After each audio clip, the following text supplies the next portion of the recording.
Alam mo ba na kahit milyon ang kinikita ng maraming OFW, pag uwi nila sa Pilipinas, nagsisimula ulit sa zero. Hindi kita ang problema, kundi ang maling akala tungkol sa retirement. Maraming OFW ang nagsasakripisyo ng ilang dekada sa abroad. Malayo sa pamilya, hirap at pawis ang puhunan. Pero bakit sa huli? Wala pa ring sapat sa kanilang pagtanda. Sa video na to, pag-uusapan natin ang 5 pinakamalaking maling akala o myths tungkol sa OFW retirement at kung paano mo maiiwasang maging isa sa mga kwentong nakakalungkot marinig. Ang mga impormasyon na ibinabahagi sa video na ito ay para lamang sa edukasyon at dagdag kaalaman. Hindi ito itinuturing na personal na financial advice. Kumonsulta pa rin sa isang lisensyadong financial advisor bago magdesisyon tungkol sa investments. Unang maling akala, malaki ang kita ko, kaya sure ball may ipon ako. Reality check. Hindi ito palaging totoo. Maraming OFWs ang kumikita ng 80,000 hanggang 150,000 kada buwan abroad. Pero bakit kaya sa kabila ng malaking sweldo, halos wala pa rin naitatabi pag uwi nila sa Pilipinas? Isa sa pangunahing dahilan ay ang mas malaki ring gastos.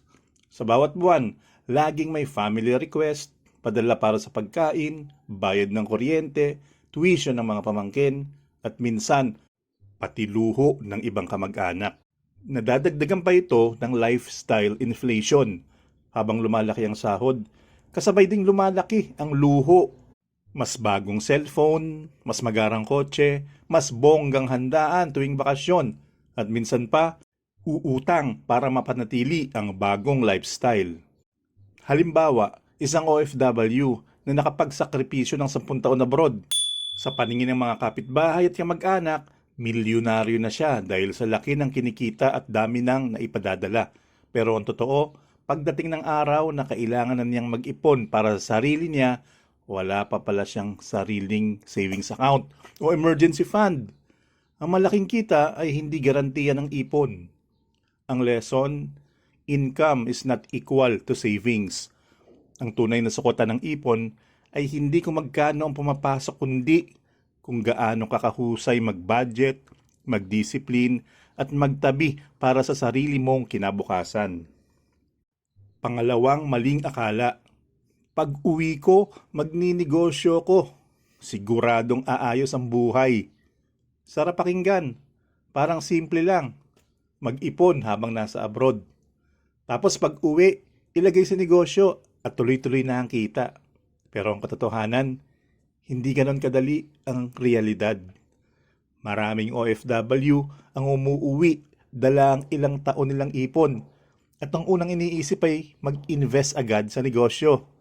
Pero ang problema, kadalasan, walang malinaw na plano, walang market study, at minsan, wala ring sapat na kaalaman sa pagpapatakbo ng negosyo. Ang ending, mabilis ding nauubos ang perang pinaghirapan ng ilang taon. May mga kwento na nag-franchise ng food cart dahil trending o nagpatayo ng maliit na sari-sari store dahil akala nila automatic kikita ito. Pero dahil kulang sa research at hindi na manage ng tama, nalugi sa loob lang ng 1 taon. Imbis na maging stepping stone para sa retirement, nagiging simula pa ng problema. Ang totoo, hindi pera lang puhunan sa negosyo. Kailangan ng knowledge, patience, at skill. Kailangan mo maglaan ng oras sa pag-aaral kung paano gumagana ang market, paano mag-manage ng tao, at paano magpatakbo ng operasyon. At kung hindi mo ito pinaghandaan, baka masunog lang lahat ng ilang taong pinaghirapan mo abroad. Ang lesson, ang negosyo ay hindi magic ticket sa retirement. Dapat itong pinag-aaralan, pinaplano ng maigi, at hindi basta minamadali. Sa negosyo, hindi sapat ang kapital. Mas mahalaga ang tamang kaalaman at diskarte. Pangatlong maling akala. May pensyon naman para sa mga OFW. Maraming OFW ang naniniwala na kapag nagretiro sila, automatic ay matatanggap silang pensyon. Katulad ng mga nakikita nila sa ibang bansa kung saan ang mga retirees ay may maayos na government support. Pero ang katotohanan, wala pong ganong sistema para sa mga OFW. Oo, may OWA at SSS benefits na pwedeng makuha. Pero limitado ito at hindi talaga sapat para pondohan ang buong retirement mo. Ang OWA ay nakatutok lamang sa ilang program at tulong habang ang SSS naman, kung ito lang ang asahan mo, madalas nasa hanggang 5,000 lang ang buwanang matatanggap. Sa panahon ngayon na mabilis tumaas ang bilihin at bayarin, kulang na kulang yon kahit pang basic needs tulad ng pagkain, gamot at kuryente. Kaya kung aasa ka lang sa government pension o employer benefits, malaking delikado ang haharapin mo sa pagtanda. Walang kasiguraduhan na magiging komportable ang iyong retirement kung hindi ka mismo kikilos. Ang lesson, kapag retirement ang pinag-uusapan, hindi sapat ang umasa sa gobyerno o employer. Kailangan mong gumawa ng sariling plano. Mag-ipon habang malakas ka pa. Mag-invest para lumago ang pera mo. Maghanda ng healthcare coverage at siguraduhin na may saving strategy kang susundan. Sa huli, ikaw pa rin ang responsable sa seguridad ng iyong pagtanda. Pang-apat na maling akala.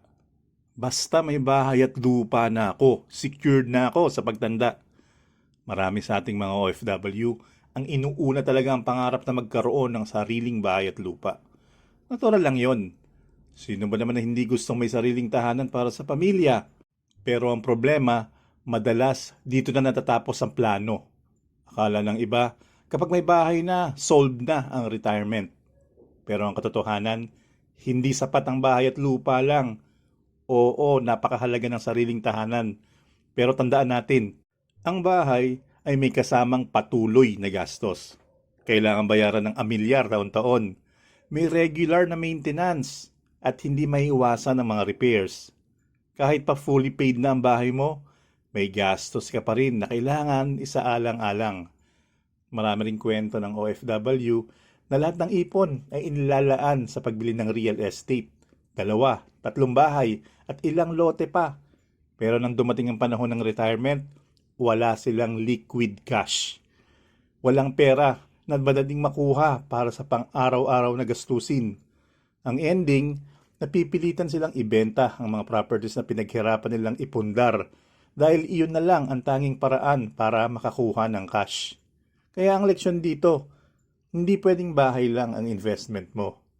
Oo, maganda na may sariling tirahan, pero kailangan din ng tamang balanse. Dapat may halo, konting real estate para sa stability, pero dapat may cash generating investments din tulad ng mutual funds, RTBs, stocks, o kahit high interest digital banks. Tandaan, ang bahay ay tirahan pero hindi ito automatic na retirement fund. Kung gusto mo ng tunay na secured ng pagtanda, dapat diversified at well-planned ang iyong financial strategy. Panglimang maling akala. Pagtanda ko, anak ko naman ang mag-aalaga at susuporta sa akin. Sa kultura nating Pilipino, natural at nakasanayan na ang konsepto ng utang na loob at pagbabalik ng sakripisyo ng magulang. Laging may kasabihan, anak, balang araw, ikaw naman ang mag-aalaga sa akin ha. At sa maraming pagkakataon, oo, tumutulong ang mga anak kapag may edad na ang kanilang mga magulang. Pero ang realidad, hindi ito garantisado. Kapag nagkaroon na ng sariling pamilya ang mga anak mo, may sarili na rin silang gastusin. Bahay, edukasyon ng kanilang mga anak, pang-araw-araw na bills at minsan pati utang. Ibig sabihin, kahit gustuhin man nilang magbigay ng buong suporta, limitado ang kaya nilang ibigay.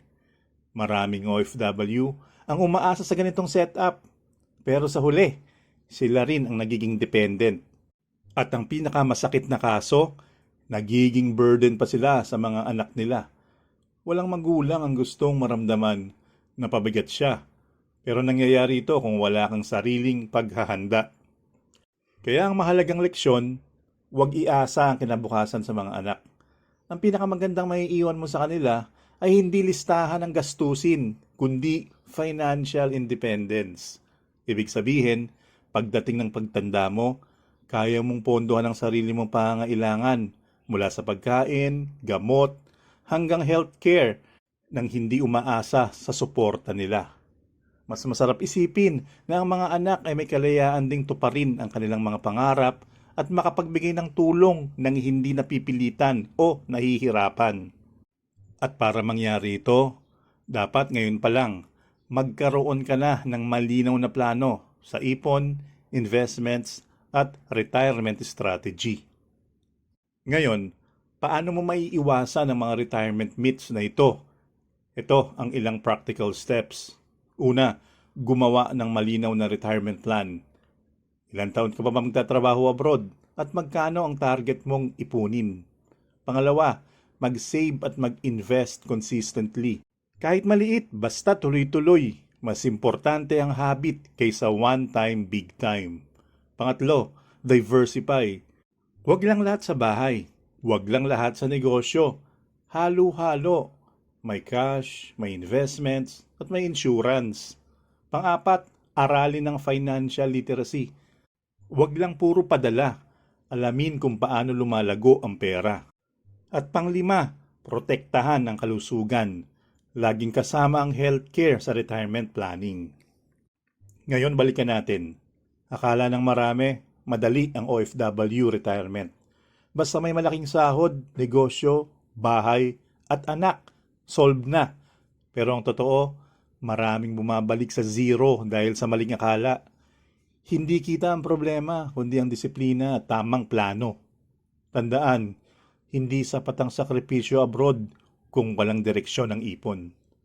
Kung gusto mong matuto pa ng mga practical na tips para sa iyong ipon, investments at retirement, huwag kalimutan mag-subscribe dito sa The Brown Investor.